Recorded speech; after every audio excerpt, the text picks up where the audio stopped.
The stars looked different out here, Captain Jake Morrison thought as he stared through the viewport of the horizon's edge. 300 light-years from Earth, and the familiar constellations were all wrong.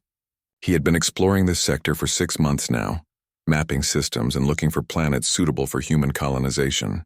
So far they had found 3 promising worlds, all of them rich in resources and perfectly positioned along the expansion route.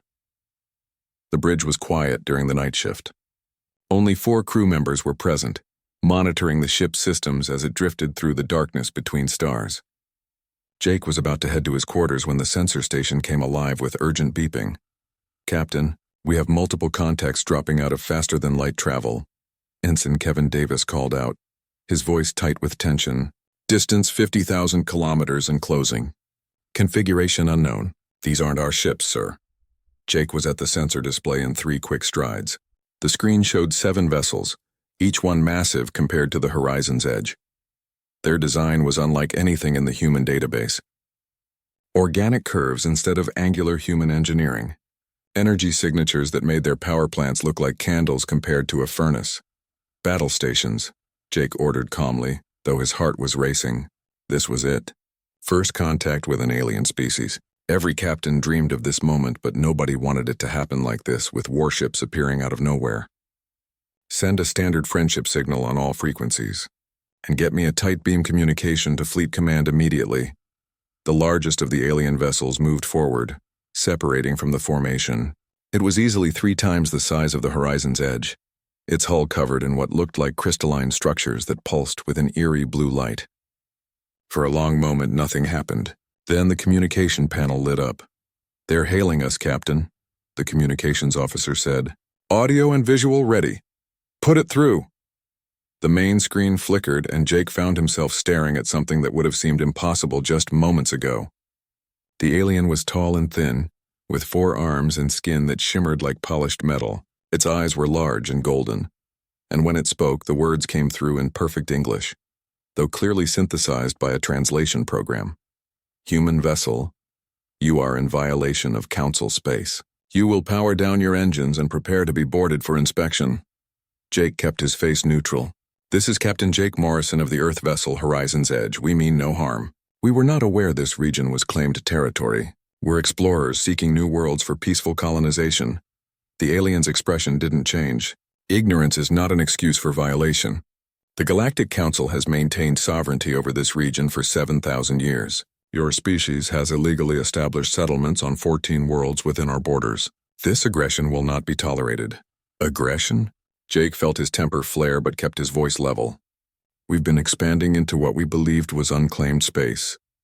If we'd known these worlds were claimed, we would have sought permission or found alternatives. Let's talk about this. There is nothing to discuss. You will accompany us to Apex Prime, where you will deliver Earth's formal surrender and acceptance of Council terms." The connection cut off before Jake could respond. The 7 alien ships formed up around the horizon's edge, their weapon systems powering up in clear threat. Jake had no choice but to comply. His ship was a scout vessel, lightly armed and built for speed, not combat. Against 7 warships, resistance would mean certain death for his crew. "Stand down weapons," he ordered quietly. "Plot a course to follow their lead ship, and make sure that tight beam message to Fleet Command includes everything we just witnessed." The journey to Apex Prime took 4 days. The alien station was massive, a structure that must have been 50 kilometers across, hanging in space like a mechanical moon. Hundreds of ships moved around it, representing dozens of different species. Jake saw vessels with designs ranging from elegant to terrifying, all of them bearing the mark of civilizations far older than humanity's. They docked at a bay large enough to hold 20 ships the size of the horizon's edge. Armed guards, members of species Jake had never imagined, escorted him through corridors that seemed designed to dwarf and intimidate visitors. Everything about the station screamed of age and power, of a civilization that had ruled the stars while humanity was still learning to make fire. The council chamber was a vast circular room with 12 thrones arranged in a ring. Each throne held a representative of a different species, all of them watching Jake with expressions that ranged from curiosity to contempt. The being in the center throne, the one who had contacted his ship, leaned forward. "I am Vexthor, Supreme Arbiter of the Galactic Council. Human, You stand before us to receive judgment for your species' crimes. Jake stood alone in the center of the circle, feeling like a prisoner on trial. With respect, Arbiter, humanity has committed no crimes. We've been expanding into space for 200 years, and in all that time, we've encountered no one. We had no way of knowing this region was claimed. Another council member, a creature that looked like a massive insect, clicked its mandibles. Your ignorance changes nothing. You have built cities on our worlds, mined our resources, and spread your kind through systems under our protection. This is an act of war. War? Jake couldn't keep the disbelief from his voice. We're colonists, not conquerors. Every world we've settled was uninhabited. We've harmed no one. Vexthor raised one of his 4 hands. The council has deliberated. We are merciful, so we offer terms rather than immediate punishment. Humanity will abandon all colonies beyond your home solar system. All humans currently on disputed worlds will be relocated to Earth within 30 standard days. Your species will pay reparations for resource extraction, and you will accept council oversight of your future expansion. You will also provide tribute annually as acknowledgement of council authority. The words hit Jake like physical blows. Give up everything humanity had worked for? Abandon colonies where millions of people had built lives? Accept subjugation from aliens they'd never even known existed? Those terms are unacceptable, Jake said firmly. I have no authority to accept them on behalf of Earth. Our leaders will need to discuss this. There is nothing to discuss, Vexthor said coldly. These are the terms. You have 30 days to comply. If humanity refuses, we will use force to remove you from our territory and ensure you never expand beyond your homeworld again. We have ended the expansion of aggressive species before. You are not the first to test the council's patience, and you will not be the last. Another council member, this one resembling a floating jellyfish with glowing tentacles, spoke in a voice like wind chimes. Be grateful we offer terms at all. In the past, we have simply sterilized worlds that refuse to obey. Your species is young and ignorant. We are giving you a chance to learn your place in the galactic order. Jake looked around at the 12 beings staring down at him. They were completely confident, utterly certain of their power and authority. To them, humanity was just another primitive species that needed to be put in its place. The contempt in their eyes was clear. I'll deliver your message to Earth, Jake said, keeping his voice steady despite the rage building inside him. But I can tell you right now how my people will respond. Humans don't kneel to threats. We don't abandon our own, and we don't accept subjugation. Vexthor's golden eyes narrowed. Then you will accept extinction. The choice is yours. 30 days, human. Choose wisely. They released the horizon's edge, and Jake pushed the ship to maximum speed on the journey back to human space. The tight beam messages had reached Earth days ago, and now he was receiving constant updates on the reaction. It was exactly what he'd expected.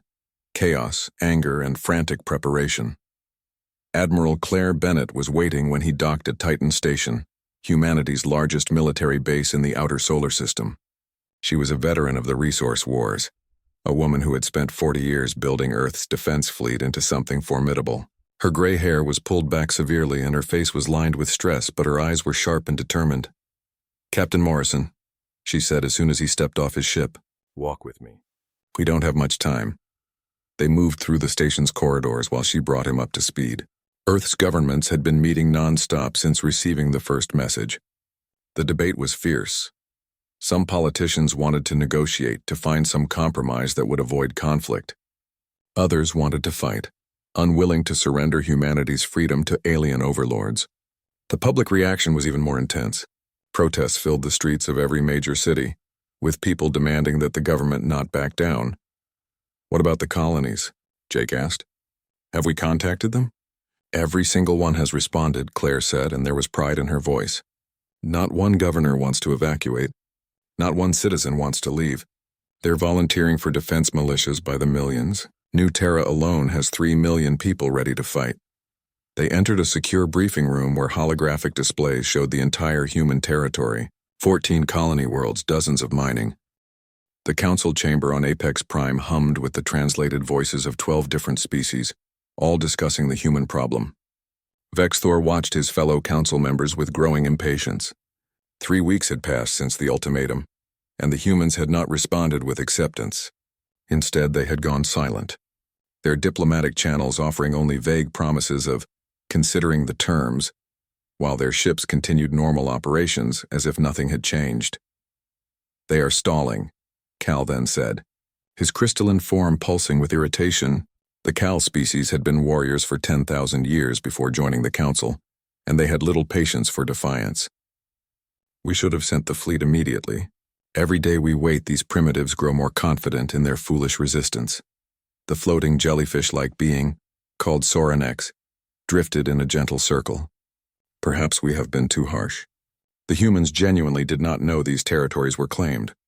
A more diplomatic approach might yield better results without violence." "Diplomacy?"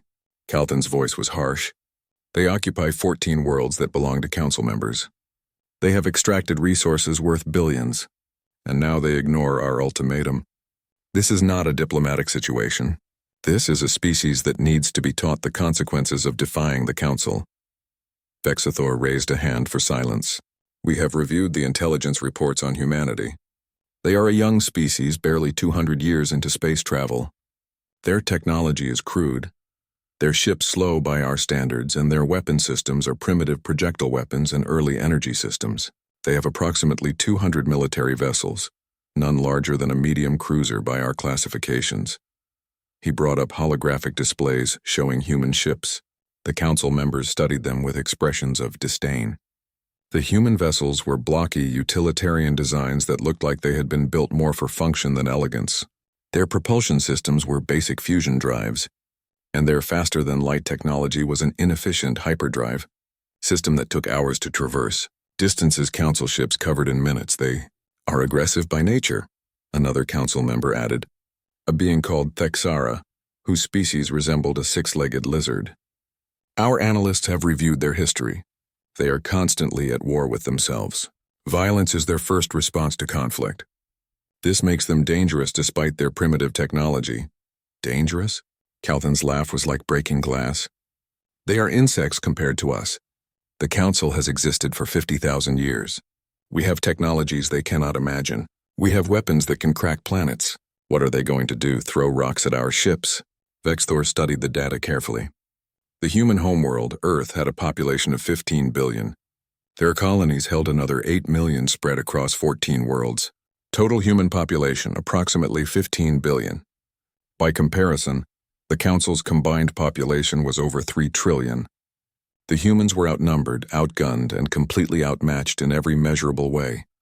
"The question before us is simple," Vexthor said. "Do we extend the deadline and allow more time for negotiation, or do we send a military force to enforce our terms?" "Send the fleet," Cal then said immediately. "Make an example of one of their colonies. When they see their cities burning, they will accept any terms we offer." Several Council members voiced agreement. A few urged caution, but they were in the minority. Finally, Vexthor made his decision. "We will send Battle Group 7 to the human colony they call New Terra. It is their largest settlement outside the Sol system, with over 2 million inhabitants. Battle Group 7 will destroy their orbital defenses and land-ground forces. The humans will be given 1 hour to surrender the colony. If they refuse, we will level one city as a demonstration. That should provide sufficient motivation for compliance." Battle Group 7 consisted of 35 warships, including 5 heavy cruisers and 2 dreadnoughts, which was more than enough firepower to conquer a primitive colony. The fleet departed Apex Prime with confidence, expecting to complete their mission within days. What none of them knew was that human scout ships had been watching Apex Prime since Jake Morrison's visit. Small stealth vessels, equipped with sensor-dampening technology, had been monitoring Council communications and fleet movements. The moment Battle Group 7 departed, coded messages flashed across human space at faster-than-light speeds. On New Terra, Governor Matt Sullivan stood on the balcony of the Capitol building, looking out over the city of Hope's Landing. 2 million people called this world home. People who had traveled light years to build new lives on a planet that reminded them of Earth's best features: green forests, blue oceans, breathable atmosphere. They had spent 20 years turning New Terra into a thriving world. Now, an alien fleet was coming to destroy it. "Status report," Matt said into his communicator. "Defense platforms are at full power," his military coordinator replied. "All civilians are being moved to underground shelters. Militia forces are manning defensive positions, and Admiral Bennett's reinforcements are in position." Matt allowed himself a small smile. The Council thought they would find a defenseless colony, ripe for conquest. They had no idea what was waiting for them. In orbit above New Terra, what looked like standard defensive platforms were quietly powering up weapon systems that were far more advanced than they appeared. Hidden among the asteroids of the system's outer belt, 75 human warships waited silently, their power signatures minimized to avoid detection. And in deeper space, the Defiant, one of humanity's new carrier-class vessels, hung in the darkness with 300 fighter craft in its bays. Captain Pete Harris stood on the bridge of the Defiant, watching the sensor displays. Estimated time to contact? 4 hours, Captain, his tactical officer reported. Battle Group 7 is maintaining standard approach vector. No indication they suspect our presence. Good. Maintain silent running until they engage the orbital platforms. Then we hit them from behind. In a facility deep beneath Hope's Landing, Dr. Helen Carter made final adjustments to the equipment that would change everything. The skip drive. Humanity's secret weapon. It worked on principles the Council's physicists would need decades to understand, allowing a ship to fold space and emerge light years away almost instantaneously. The Defiant was equipped with a prototype system. If it worked in combat conditions, it would give humanity an advantage the Council could never have anticipated. Power systems are stable, Helen reported to her team. The Defiant's skip drive is ready for combat use. I'm transmitting the final calibrations now. 4 hours later, Battle Group 7 emerged from faster-than-light travel at the edge of the New Terra system. The Council fleet formed up in attack formation, their weapons powering up as they began their approach to the planet. On the bridge of the lead dreadnought, Commander Zeltha studied the sensor readings. Minimal orbital defenses detected, he reported to his superior. 12 weapons platforms and what appears to be a small defense fleet of perhaps 20 vessels. This will be over quickly. The Council fleet accelerated toward New Terra, confident in their overwhelming advantage. The human defensive platforms powered up, targeting systems locking onto the approaching warships. The Council ships opened fire first, their energy weapons lashing out across the void. What happened next caught them completely by surprise. The human weapons platforms didn't use energy shields like Council technology. Instead, they relied on thick armor plating and point defense systems. When the Council's energy beams hit them, the platforms absorbed the hits and kept firing. And their weapons, massive railguns that accelerated tungsten projectiles to incredible speeds, proved devastatingly effective. Council ships had shields designed to deflect energy weapons. They were not designed to stop solid projectiles moving at a significant fraction of light speed. The first human volley punched through 2 cruisers' shields like they weren't there, the tungsten slugs ripping through hull plating and causing catastrophic damage. What kind of weapons are these? Zelthus demanded as his ship shook from multiple impacts. Energy signatures are minimal, but the damage is severe. Before anyone could answer, the space behind Battle Group 7 suddenly rippled. The Defiant emerged from skip space, appearing behind the Council fleet without any warning. 300 human fighters poured from its bays, their weapons already firing.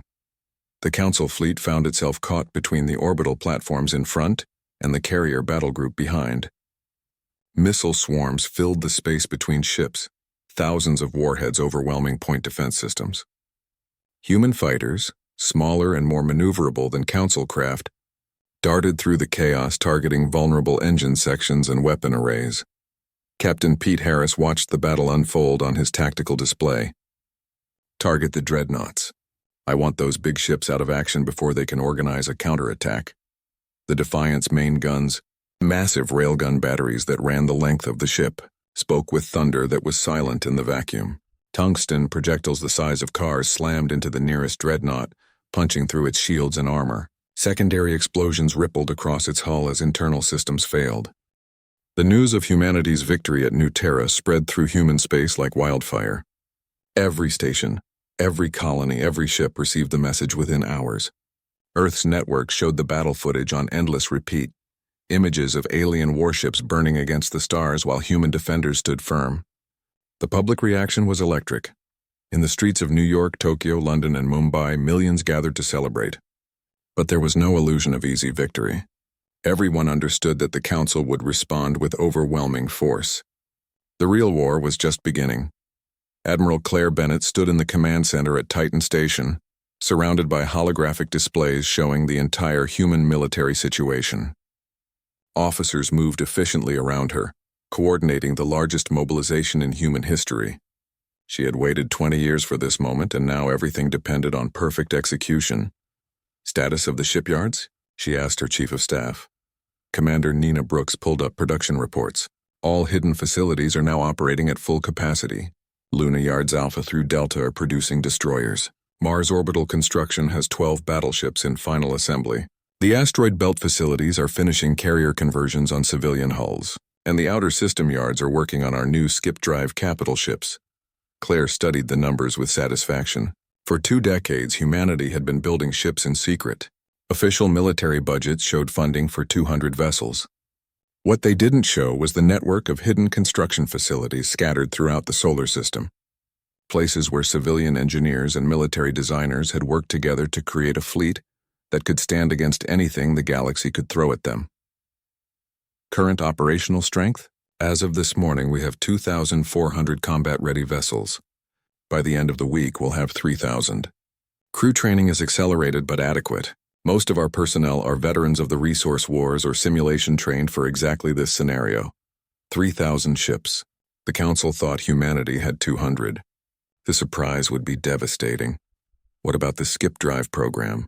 Claire asked Dr. Helen Carter, who had been brought to Titan Station after the success at New Terra. Helen brought up technical specifications. The Defiance test was successful beyond expectations. We've now installed skip drives on 200 vessels, with more being equipped every day. The tactical advantage is enormous.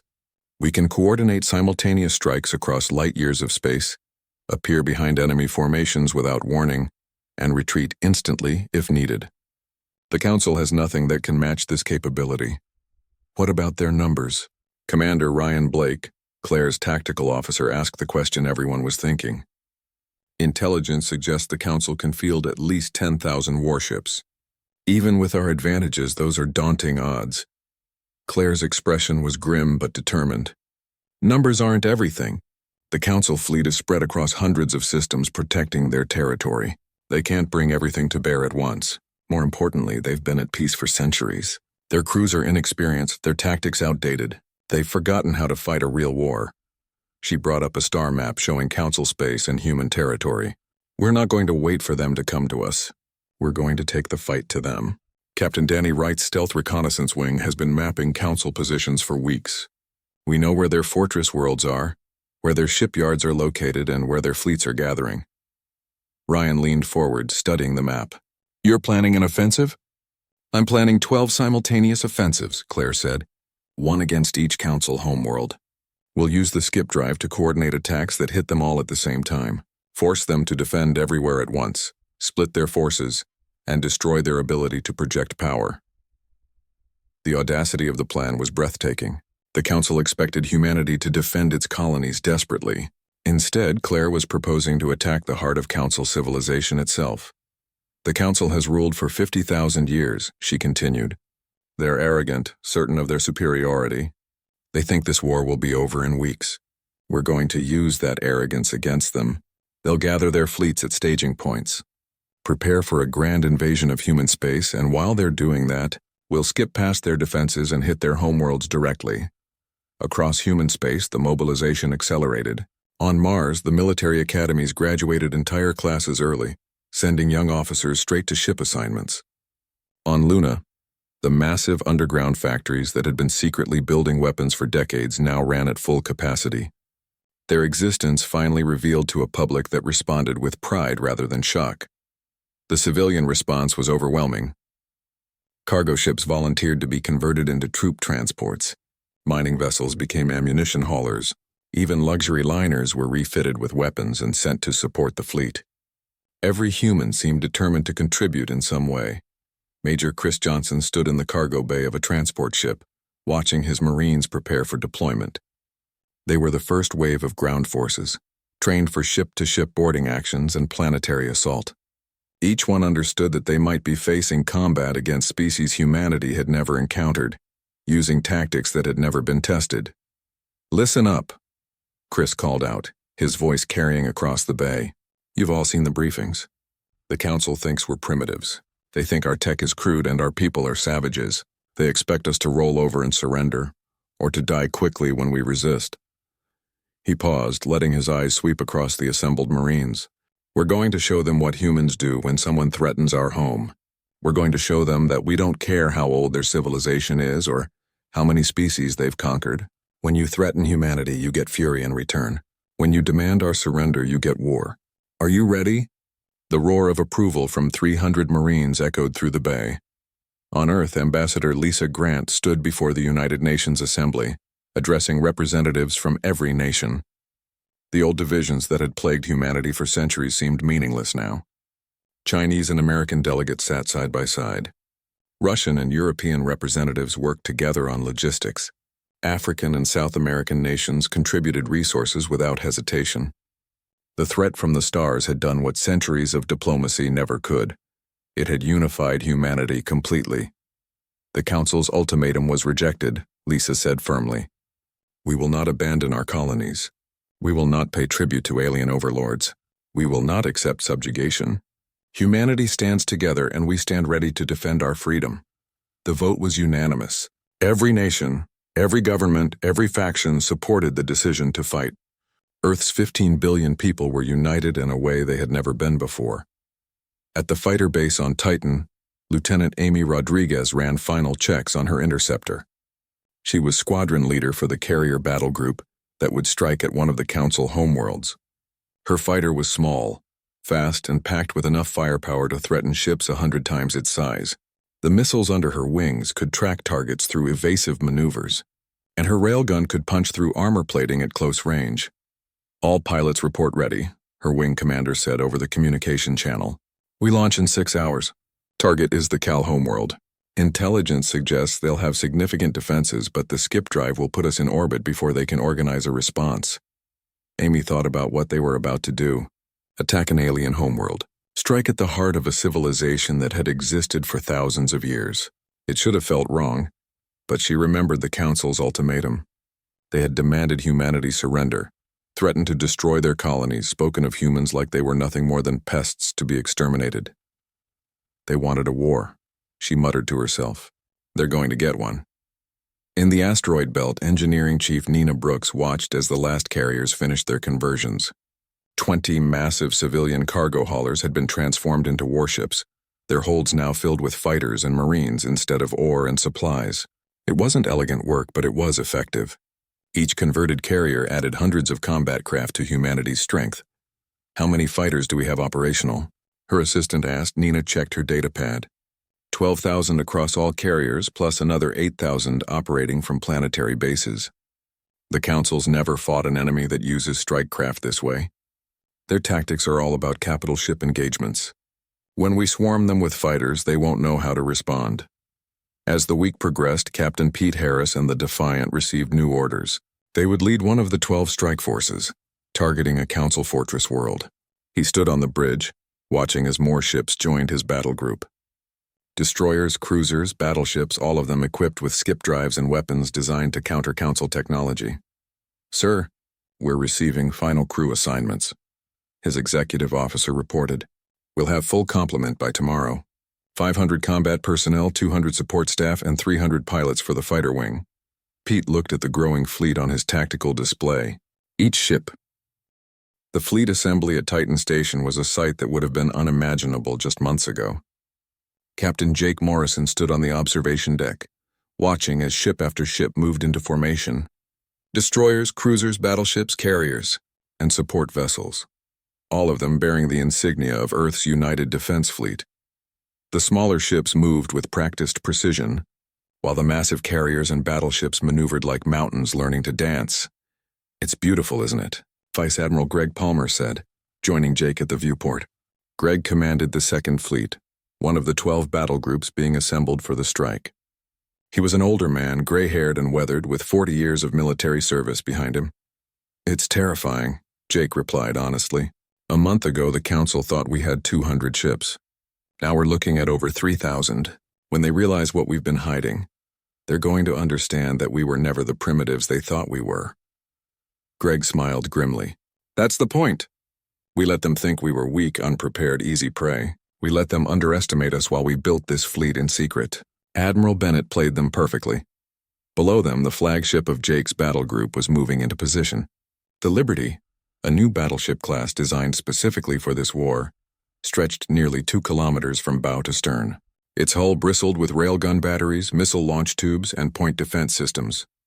Unlike Council ships with their elegant curves and artistic designs, the Liberty looked brutal and functional. A ship built for war and nothing else. "How many ships in your battle group?" Greg asked. 240, Jake said, including 3 carriers, 15 battleships, 50 cruisers, and the rest destroyers and support craft. That's not counting the fighters. We have nearly 1,000 of those spread across the carriers. Same here. Admiral Bennett's dividing the fleet evenly.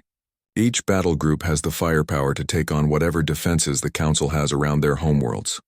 Greg paused. Have you thought about what happens when we emerge in orbit of an alien planet? When we're suddenly face to face with billions of civilians who have no idea their government picked a fight with humanity? Jake had thought about it. A lot. We're not attacking civilians.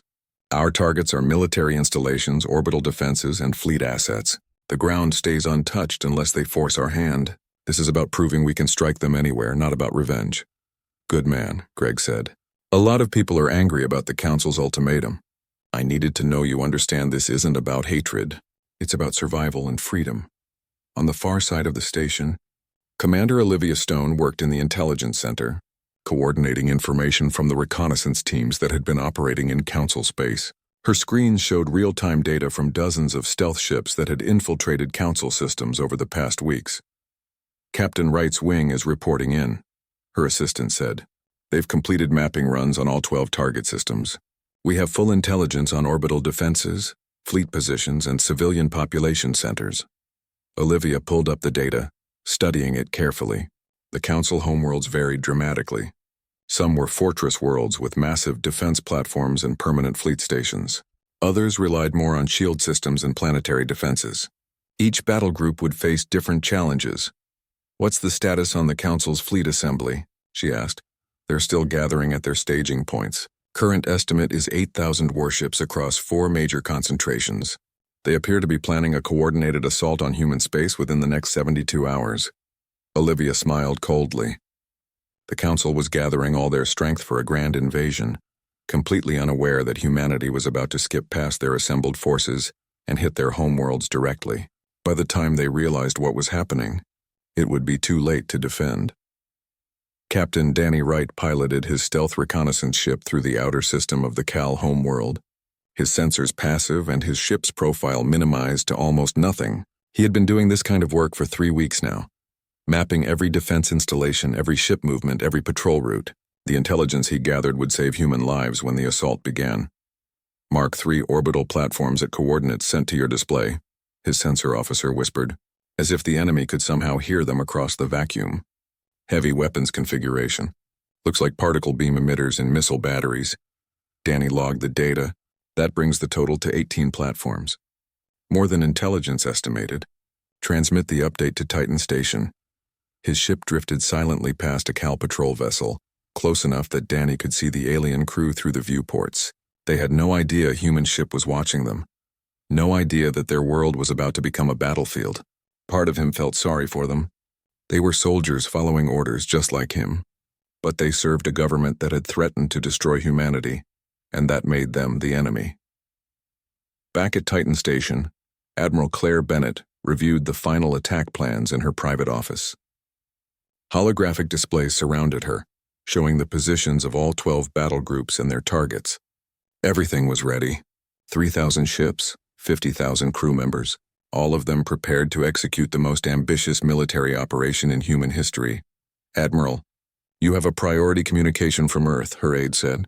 The Secretary General wants to speak with you. Claire accepted the call. Secretary General Martinez appeared on her screen looking exhausted but determined. Admiral Bennett, I want to confirm you have final authorization for Operation Hammer. All member nations have signed off. You are cleared to proceed. Understood, sir. We jump in 6 hours. Claire, Martinez said, using her first name, something he rarely did. When you hit those Council worlds, when they see our fleet covering their skies, remember that we're not trying to conquer them. We're trying to free ourselves and show them that their empire is over. I remember, sir. The objective is their surrender, not their destruction. Good. And Claire, good luck. All of humanity is counting on you. The communication ended and Claire sat in silence for a moment. The weight of what they were about to do pressed down on her. In 6 hours, humanity would either secure its future or potentially trigger a war that could destroy both sides. There was no middle ground, no room for failure. She stood and walked to the observation deck, joining the hundreds of officers and crew who had gathered to watch the fleet. Ships continued arriving, each one adding to the already impressive assembly. A young lieutenant stood nearby, staring at the vessels with wide eyes. "First time seeing the full fleet?" Claire asked him. "Yes, ma'am. I knew we had been building ships, but I never imagined anything like this." "How did we keep it secret?" "Determination and careful planning," Claire said. "For 20 years, people worked in hidden facilities, knowing they couldn't tell even their families what they were doing. Engineers, builders, designers, all of them sacrificing normal lives to give humanity a chance when this moment came." The lieutenant nodded slowly. "Do you think we can win, Admiral?" Claire looked at the assembled fleet, then at the young officer. "Yes. We have better technology, better tactics, and something the Council doesn't have anymore: the absolute determination to win. They've been comfortable for too long, ruling without challenge. We're fighting for our survival. That makes all the difference." Across the fleet, similar conversations were happening. On every ship, crew members prepared for battle in their own ways. Some checked and rechecked their equipment. Others wrote messages to families just in case. Many simply stood at viewports watching the stars and thinking about what was coming. Lieutenant Amy Rodriguez sat in her fighter's cockpit, running system checks for the 10th time. Everything was perfect. Her weapons were loaded, her fuel tanks full, her skip drive coordinates locked in. When the carrier jumped to the target system, she and her squadron would launch immediately, securing orbital space while the capital ships dealt with the heavy defenses. "All pilots, this is Wing Commander," the voice came through her helmet. "Final briefing in 1 hour. Make sure you're ready. This isn't a simulation anymore. The ships you'll be fighting are real, and they'll be shooting back with real weapons." Amy keyed her microphone. "Copy that, Commander. Red Squadron is ready." She thought about the path that had brought her here, growing up on Mars, watching ships come and go, dreaming of flying among the stars. She had joined the military at 18, trained for 10 years to become one of the fleet's best pilots. Now she was about to fly into combat against aliens that humanity had never imagined existed. "Hey, Rodriguez," her wingman called over the squadron channel. "You scared?" "Terrified," she admitted. "But I'm more scared of what happens if we lose. If we don't stand up to the Council now, humanity will never be free." "Damn right. Let's go show these aliens what humans can do." In the operations center, Commander Ryan Blake coordinated the timing for all 12 battle groups. The skip drive allowed near-instantaneous travel, but coordinating simultaneous arrivals across light years of space required precise calculations. Every ship needed to jump at exactly the space above Calveth had been peaceful moments before. Ships moved in orderly patterns between the planet and its 3 moons. Orbital platforms maintained their eternal watch over the homeworld of the Cal species, a civilization that had existed for 12,000 years. Citizens on the surface went about their daily lives, confident in the protection of the Galactic Council and completely unaware that their government had provoked a war. Then, in an instant, everything changed. The skip space ruptures appeared simultaneously across the orbital zone. 240 human ships emerged from nothing, spreading out into attack formation so quickly that the Cal Defense Network had no time to respond. Within seconds, the sky above Calveth was filled with human warships. On the surface, people looked up and saw their sun disappear. The human fleet was so massive, spread across so much of the orbital space, that it actually blocked out the light from the system's star. Day turned to twilight as thousands of hulls reflected what little light reached past them. Captain Jake Morrison stood on the bridge of the Liberty, watching the tactical displays update as his fleet completed its deployment. Every ship had arrived exactly on target, exactly on time. The skip drive had worked perfectly. All ships reporting successful jump, his tactical officer announced. No casualties, no technical failures. The fleet is in position. Orbital defenses? Jake asked.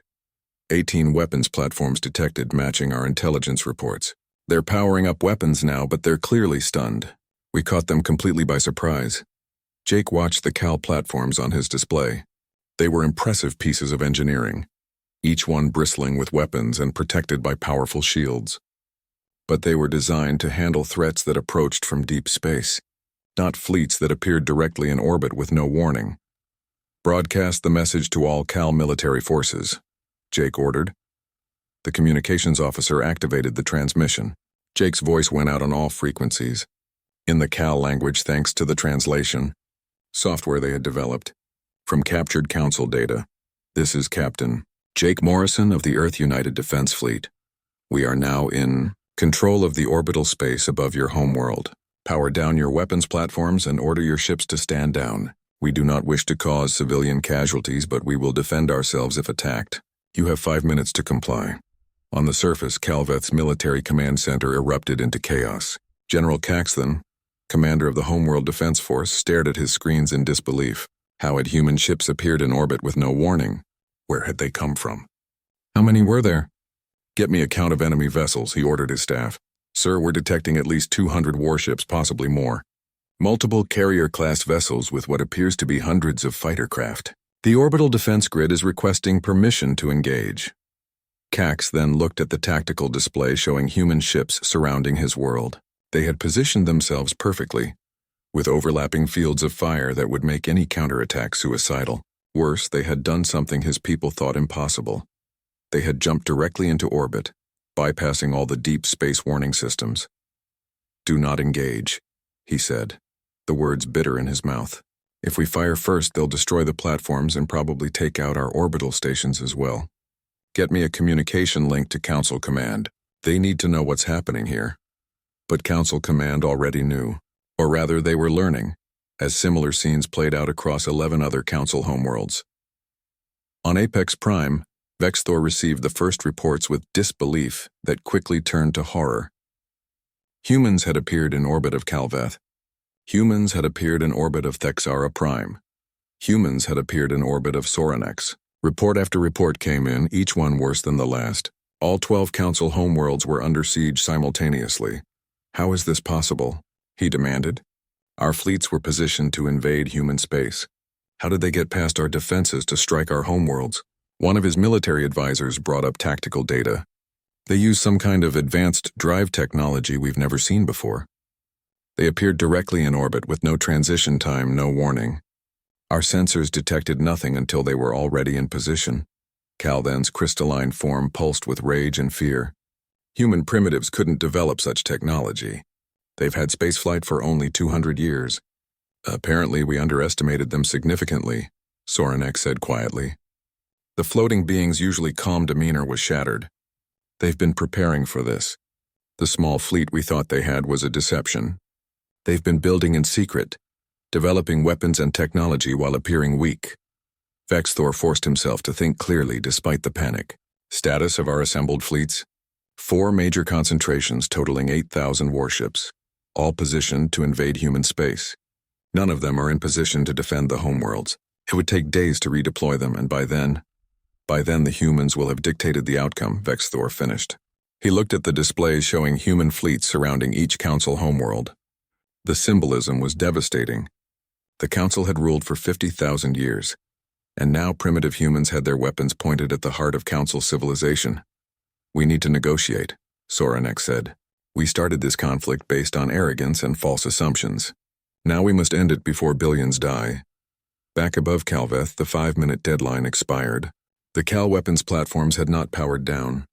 Jake Morrison knew what that meant. They were going to fight despite the odds. "Target all platforms," he ordered. "Fire on my command." The Liberty's railgun batteries tracked onto the nearest platform. Across the fleet, every ship locked weapons onto their assigned targets.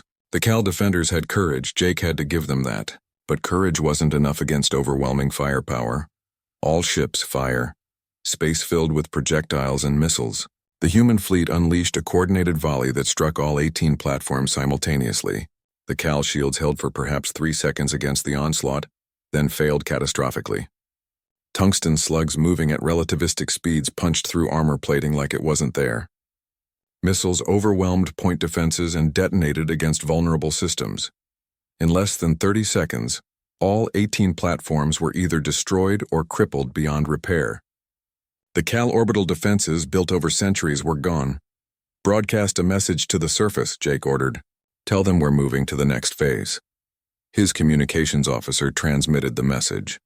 Calveth Military Command, your orbital defenses have been neutralized. We are now deploying ground forces to secure your shipyards and military bases. Any resistance will be met with overwhelming force. This is your final warning. Stand down. On the surface, General Cax then watched his orbital platforms die. He had trained his entire life for this moment, prepared for defending his homeworld against invasion.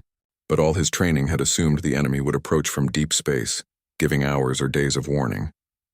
The humans had appeared in orbit with no warning and destroyed his defenses in seconds. General, human troops are landing at our shipyards, one of his officers reported. Marine assault craft, hundreds of them.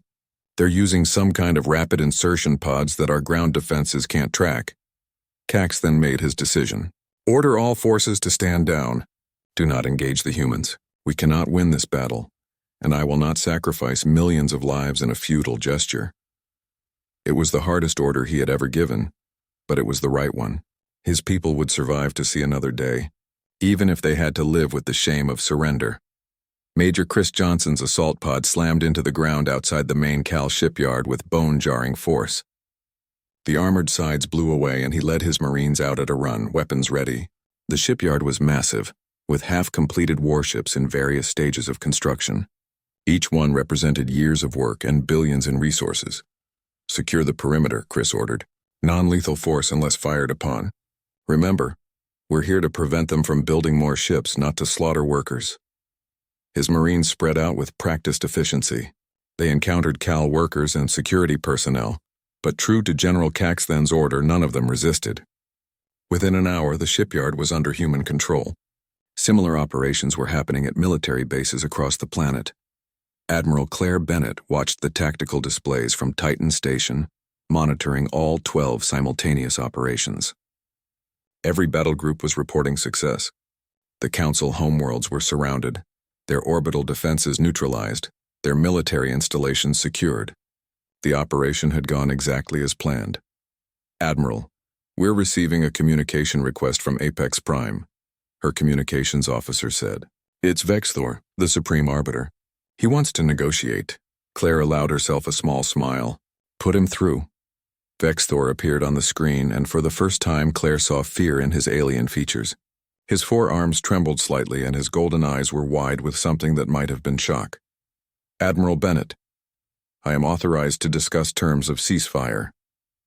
Terms? Claire's voice was hard. You're in no position to discuss terms. We have fleets surrounding all 12 Council homeworlds. Your orbital defenses are destroyed. Your shipyards are secured. You're assembled,